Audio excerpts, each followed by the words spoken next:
ensina a ser um bom cidadão. Porém, a própria Bíblia fala, quando o governo der uma ordem, a Bíblia não diz isso explicitamente, diz assim, em termos filosóficos, Sim. quando o governo der uma lei que vá contra os mandamentos da lei de Deus, como os companheiros de Daniel na Babilônia, enfrente a morte se preciso for, mas não ceda. Talvez essa seja a diferença de um teólogo apaixonado por Deus e pela Bíblia e alguém que simplesmente é um acadêmico livre. Porque que especialista em literatura inglesa, em sã consciência, teria coragem de morrer por sua interpretação de Shakespeare? É. Mas a Bíblia é um livro que já levou muitos ao martírio para não abrir mão daquilo que a Bíblia ensina. Falou que a segunda vinda de Cristo está próxima. Mas, segundo os eventos, o anticristo chega antes. Chega Não antes. é? Ele antecede a volta de Jesus. E já está por aqui? Você acha? Eu acredito assim, lendo a Bíblia, o anticristo, ele é um poder, era o poder romano, porque João já falava lá, o anticristo já opera entre nós. E João fala, muitos anticristos já saíram pelo mundo. Ele só está aguardando aquilo que o detém. Então o anticristo naquele tempo era Roma. Os exegetas veem, a besta era Roma. Só que a Bíblia fala, através do apóstolo Paulo, que havia uma grande apostasia do povo de Deus. Que palavra é essa, apostasia? Eles abandonariam a fé, se uniriam a Roma, e Roma no futuro voltaria travestida de cristã, por isso que é o anticristo, nome que não aparece no Apocalipse, mas aparece nas epístolas de João. Ah, tá. Anticristo, anti em grego, é aquele que toma o lugar de. Então o anticristo é aquele que toma o lugar de Cristo e vai dominar o mundo. Então a minha sugestão para todos é o seguinte, fiquem atentos às propostas governamentais. Qualquer coisa que não infrinja a minha fé naquilo que eu entendo pela Bíblia ser o correto, eu vou seguir. Eu vou me vacinar. Eu não vou ficar caindo em teoria da conspiração. Ah, mas a vacina é uma maneira de aniquilar um terço da humanidade. Eu acho que vai ser muito mais fácil Eu vou me vacinar. Só não vou tomar a Coronavac, né? Que está questionada aí, senão eu não posso entrar em Israel. Mas eu vou me vacinar. Israel não aceita. Não aceitou Muitos países da Europa não aceitam a Coronavac, né?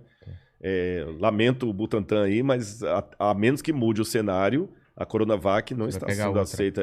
A Pfizer, ou a Moderna, ou a outra, lá de Oxford. Essas são aceitas.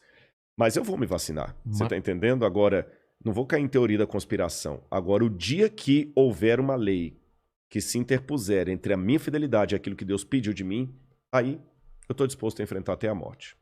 E você acredita que o arrebatamento vai acontecer antes dos 7 anos que seriam aquele período de 3 anos e meio, 3 anos e meio, né?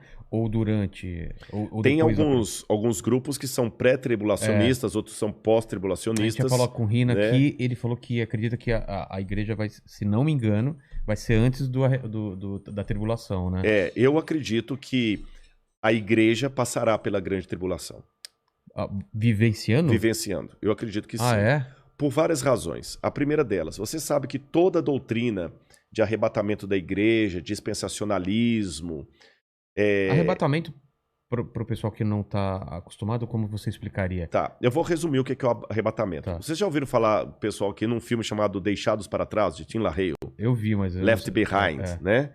Talvez o pessoal... Ainda vão criar uma tecnologia que a gente fala assim, eu vi, a gente vai ouvir, né? Já ouvi aqui. O pessoal... Esse filme mostra mais ou menos essa ideia. A ideia do arrebatamento é que o anticristo será um líder mundial. Carismático. E quando ele começar a dominar a Terra, um pouco antes dele exercer sua hegemonia, a igreja vai começar a desaparecer. Pessoas sumindo. O avião vai ficar desgovernado, vai cair. Aqui, o mandíbula desapareceu lá. Samba, então vai ficar só a roupa lá e tudo e tal. Aqueles que estudam a profecia vão entender que ali foi a igreja que foi arrebatada. E quem ficar para trás é que não estava suficientemente espiritual para ser levantado. Aí vão começar 7 anos de sofrimento na terra em que o anticristo vai dominar. E ele vai perseguir aqueles que não estavam tão bem preparados. Muitos judeus nessa época vão se converter.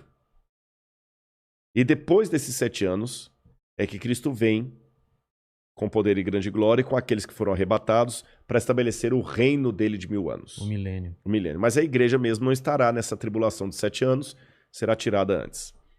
Isso é o que diz a doutrina chamada doutrina do arrebatamento secreto ou dispensacionalismo.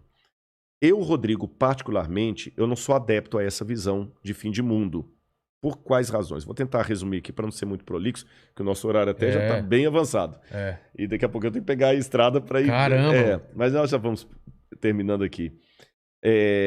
Essa doutrina do dispensacionalismo, ela só passou a existir, sabe por quê?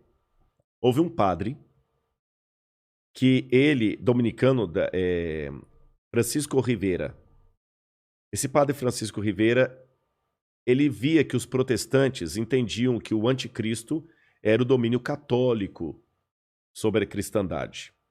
Então esse padre, para tirar os olhos do papado, ele criou 2 coisas.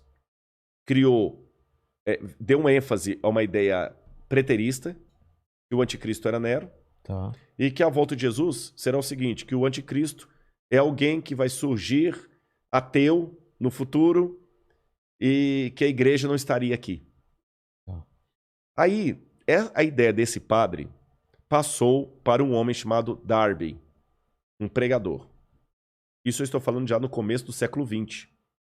Darby começou a pregar aquilo, começou a empolgar, começou a dar mais ênfase, sistematizou tudo isso que eu estou falando. Aí veio, depois de Darby, veio Scofield, e criou a Bíblia Anotada de Scofield, que se tornou a Bíblia de todos os protestantes. E na Bíblia de Scofield estava essa doutrina que ele aprendeu de Darby. E depois de Scofield, outros pregadores renomados começaram a propagar a ideia do dispensacionalismo, especialmente o Tim LaHale, que ficou muito famoso.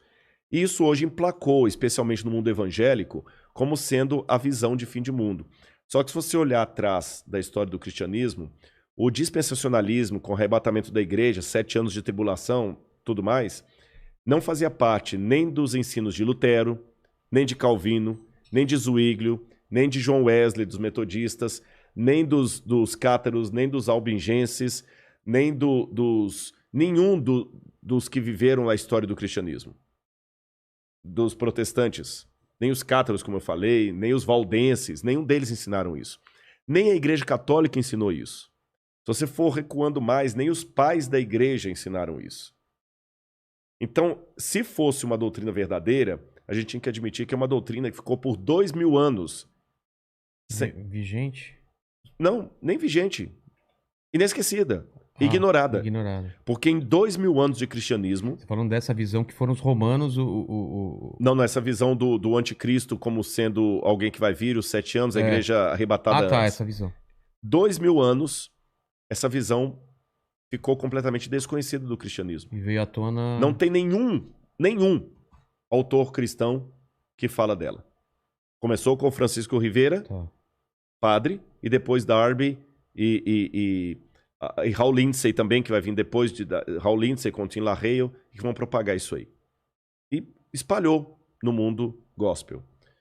Mas, biblicamente, eu tenho dificuldade de aceitá-la por algumas razões. Em primeiro lugar, a volta de Jesus na Bíblia é descrita, e quando eu falo eu acredito assim, eu estou falando Lutero, Zwinglio, Calvino, todo esse pessoal aí, né? Ela será com poder e grande glória. Todo olho o verá. Até aqueles que o traspassaram. A Bíblia não fala de um arrebatamento secreto.